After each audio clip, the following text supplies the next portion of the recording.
You may not like how things are going. You may not agree with those who seem to have power over your happiness. But here is a great secret of life.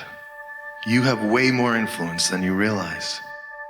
Gandhi called this influence truth force, love force, soul force.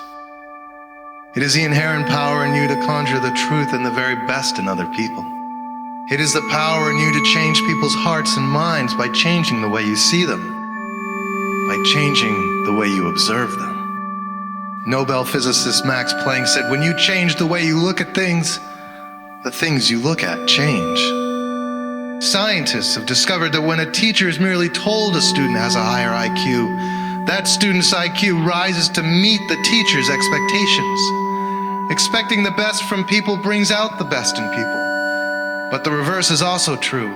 Seeing the worst in people brings out the worst in people. Your consciousness has the power to conjure the very best or the worst in everyone you observe, even at a distance. Our friends, our families, our children, our co-workers, our police, even our presidents, we have the power to change each and every one of their hearts and minds simply by changing our own hearts and minds about them. We all have darkness in us, but we also have the light. And in every moment we have another chance, another choice of whether darkness or the light is given reign over our consciousness. What you stand witness for in others is strengthened in them by the power of your observation. When you look for the worst in someone, when you make them wrong in your mind, when you refuse to see the best in them, you are committing a spiritual assault of the worst kind.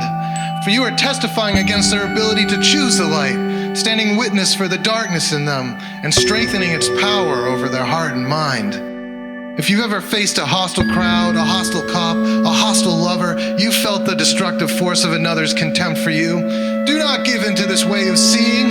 Stand witness for the light in others. The unassailable divine spark forever shines in the hearts of every man, woman, and child, just waiting to be called forward.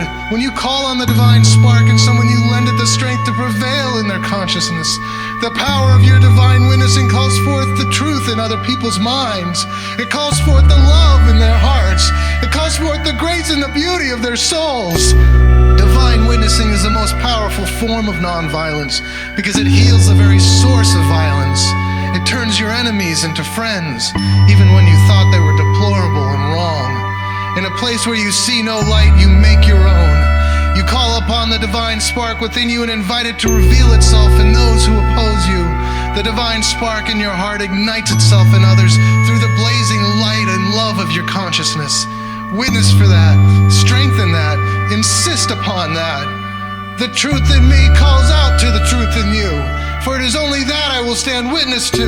It is only that I am determined to see. It is only that I will testify for. For to condemn you would be to condemn me, and we are the same. And so I insist on regarding you as true and good and wise and kind. And so it will be, because that is what we all really want to see.